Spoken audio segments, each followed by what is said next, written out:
Welcome. Today we're reading the chapter Baskerville Hall of the novel The Hound of the Baskervilles. Now, sit tight and let's get into it. Sir Henry Baskerville and Dr. Mortimer were ready upon the appointed day, and we started as arranged for Devonshire.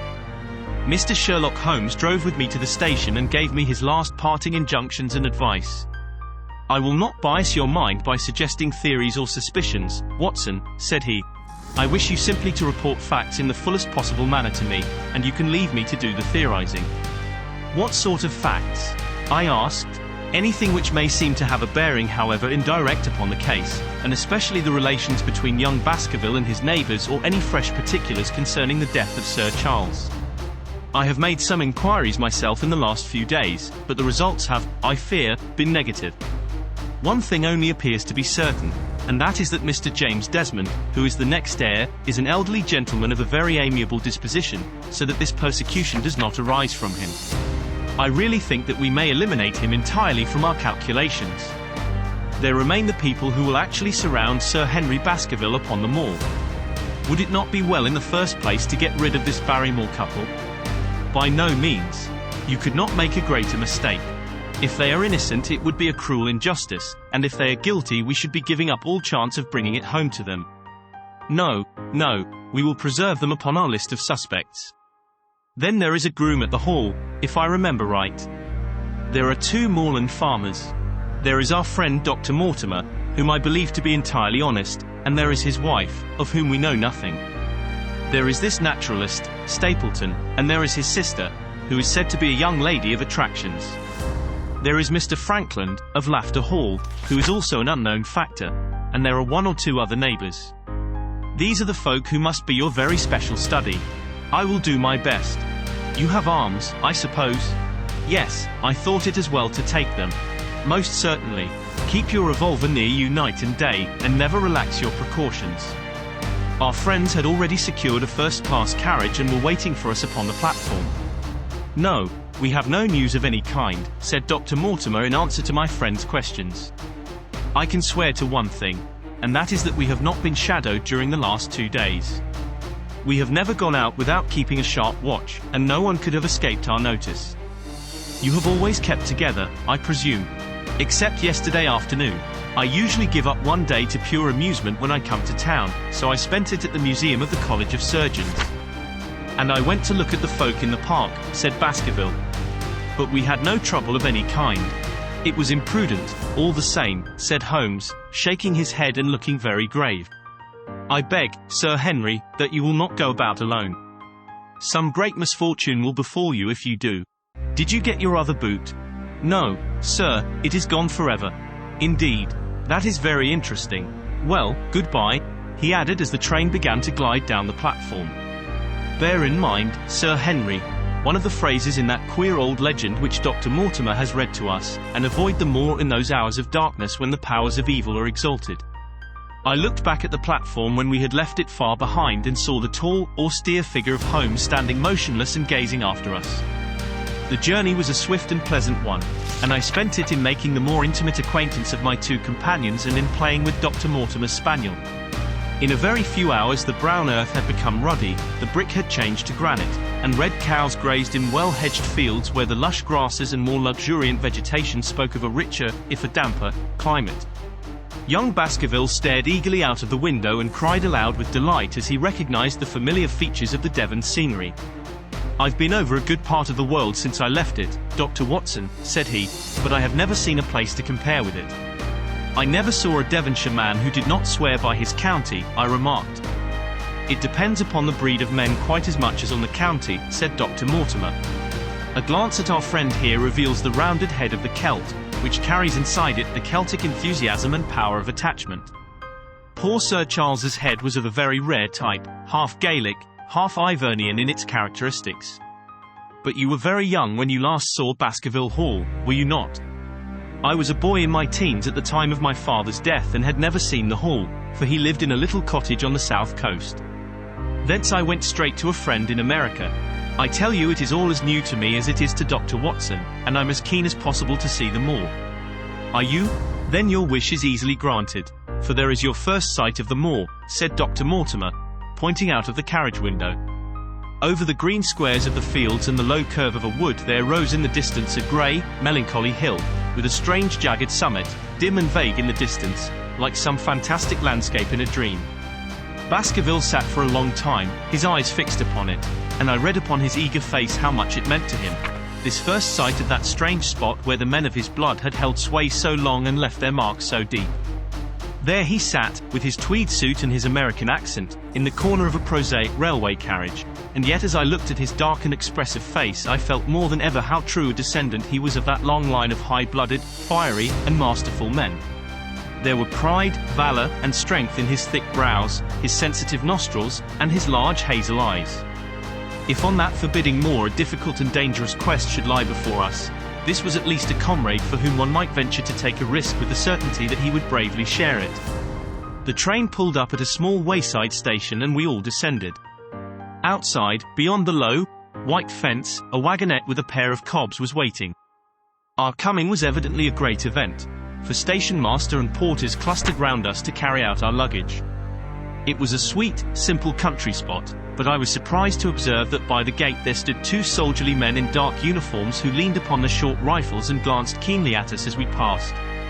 The coachman, a hard-faced, gnarled little fellow, saluted Sir Henry Baskerville, and in a few minutes we were flying swiftly down the broad, white road.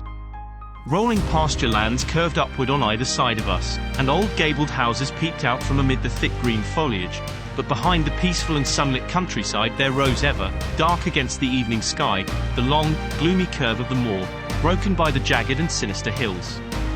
The wagonette swung round into a side road, and we curved upward through deep lanes worn by centuries of wheels, high banks on either side, heavy with dripping moss and fleshy hart's tongue ferns. Bronzing bracken and mottled bramble gleamed in the light of the sinking sun. Still steadily rising, we passed over a narrow granite bridge and skirted a noisy stream which gushed swiftly down, foaming and roaring amid the grey boulders. Both road and stream wound up through a valley dense with scrub oak and fir. At every turn Baskerville gave an exclamation of delight, looking eagerly about him and asking countless questions. To his eyes all seemed beautiful, but to me a tinge of melancholy lay upon the countryside, which bore so clearly the mark of the waning year. Yellow leaves carpeted the lanes and fluttered down upon us as we passed. The rattle of our wheels died away as we drove through drifts of rotting vegetation, sad gifts, as it seemed to me, for nature to throw before the carriage of the returning heir of the Baskervilles. "Halloa!" cried Dr. Mortimer. "What is this?" A steep curve of heath-clad land, an outlying spur of the moor, lay in front of us. On the summit, hard and clear like an equestrian statue upon its pedestal, was a mounted soldier, dark and stern, his rifle poised ready over his forearm. He was watching the road along which we travelled. "What is this, Perkins?" asked Dr. Mortimer. Our driver half turned in his seat. "There's a convict escaped from Princetown, sir. He's been out 3 days now, and the warders watch every road and every station, but they've had no sight of him yet. The farmers about here don't like it, sir, and that's a fact." "Well, I understand that they get £5 if they can give information." "Yes, sir, but the chance of £5 is but a poor thing compared to the chance of having your throat cut. You see, it isn't like any ordinary convict.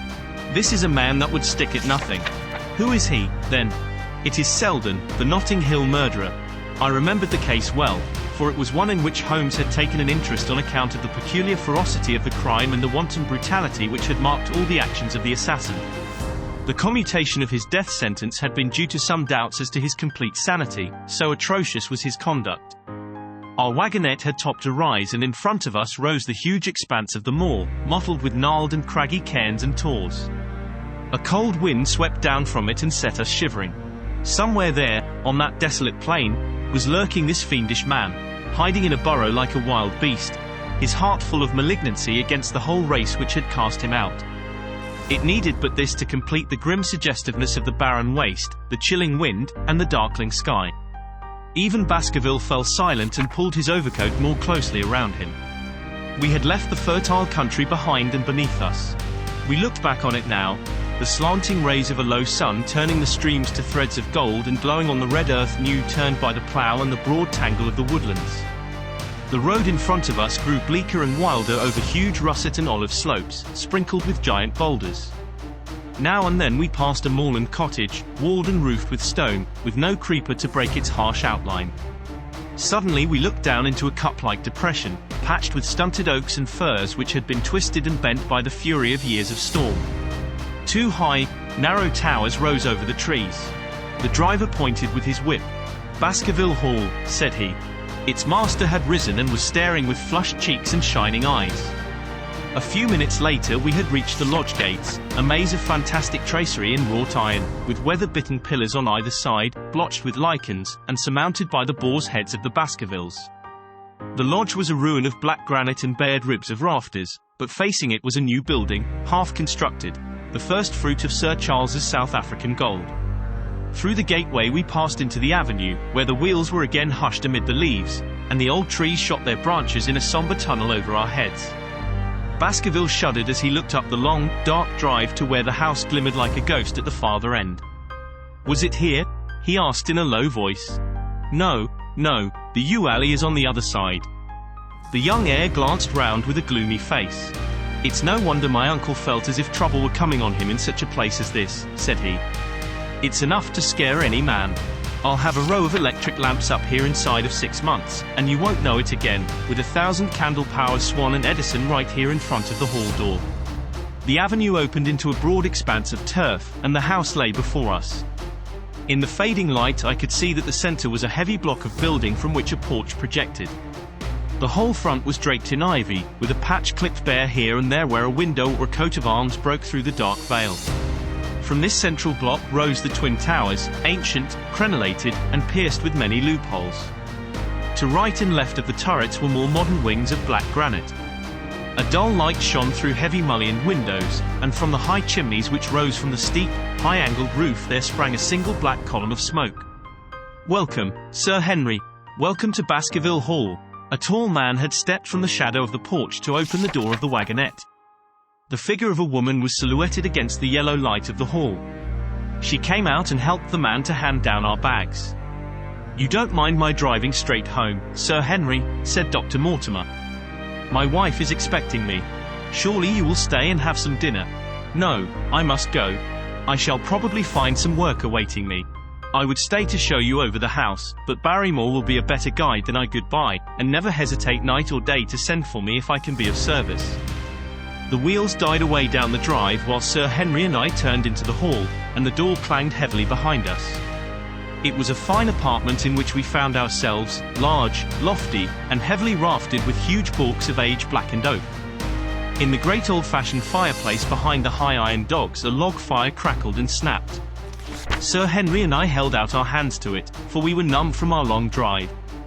Then we gazed round us at the high, thin window of old stained glass, the oak panelling, the stags' heads, the coats of arms upon the walls, all dim and sombre in the subdued light of the central lamp.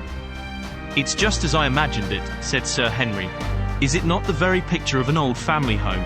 To think that this should be the same hall in which for 500 years my people have lived. It strikes me solemn to think of it." I saw his dark face lit up with a boyish enthusiasm as he gazed about him. The light beat upon him where he stood, but long shadows trailed down the walls and hung like a black canopy above him. Barrymore had returned from taking our luggage to our rooms. He stood in front of us now with the subdued manner of a well-trained servant. He was a remarkable-looking man, tall, handsome, with a square black beard and pale, distinguished features. "Would you wish dinner to be served at once, sir? Is it ready?" "In a very few minutes, sir. You will find hot water in your rooms. My wife and I will be happy, Sir Henry, to stay with you until you have made your fresh arrangements, but you will understand that under the new conditions this house will require a considerable staff." "What new conditions?" "I only meant, sir, that Sir Charles led a very retired life, and we were able to look after his wants. You would, naturally, wish to have more company, and so you will need changes in your household." "Do you mean that your wife and you wish to leave?" "Only when it is quite convenient to you, sir. But your family have been with us for several generations, have they not? I should be sorry to begin my life here by breaking an old family connection." I seemed to discern some signs of emotion upon the butler's white face. "I feel that also, sir, and so does my wife.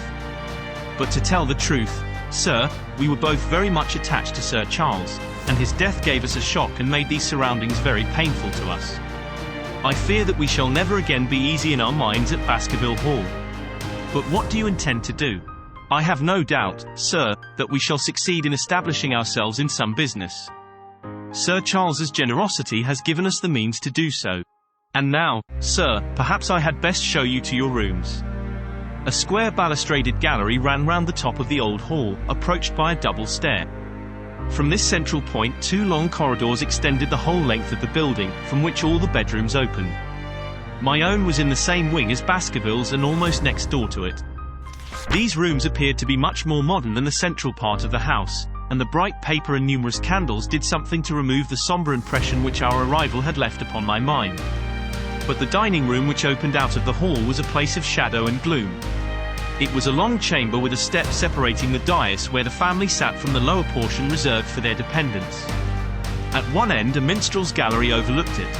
Black beams shot across above our heads, with a smoke-darkened ceiling beyond them.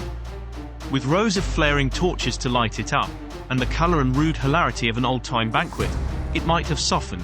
But now, when 2 black-clothed gentlemen sat in the little circle of light thrown by a shaded lamp, one's voice became hushed and one's spirit subdued. A dim line of ancestors, in every variety of dress, from the Elizabethan knight to the buck of the Regency, stared down upon us and daunted us by their silent company. We talked little, and I for one was glad when the meal was over and we were able to retire into the modern billiard room and smoke a cigarette. "My word, it isn't a very cheerful place," said Sir Henry. "I suppose one can tone down to it, but I feel a bit out of the picture at present. I don't wonder that my uncle got a little jumpy if he lived all alone in such a house as this. However, if it suits you, we will retire early tonight, and perhaps things may seem more cheerful in the morning." I drew aside my curtains before I went to bed and looked out from my window. It opened upon the grassy space which lay in front of the hall door. Beyond, 2 copses of trees moaned and swung in a rising wind. A half-moon broke through the rifts of racing clouds. In its cold light I saw beyond the trees a broken fringe of rocks, and the long, low curve of the melancholy moor. I closed the curtain, feeling that my last impression was in keeping with the rest. And yet it was not quite the last. I found myself weary and yet wakeful, tossing restlessly from side to side, seeking for the sleep which would not come. Far away a chiming clock struck out the quarters of the hours, but otherwise a deathly silence lay upon the old house. And then suddenly, in the very dead of the night, there came a sound to my ears, clear, resonant, and unmistakable. It was the sob of a woman, the muffled, strangling gasp of one who is torn by an uncontrollable sorrow. I sat up in bed and listened intently.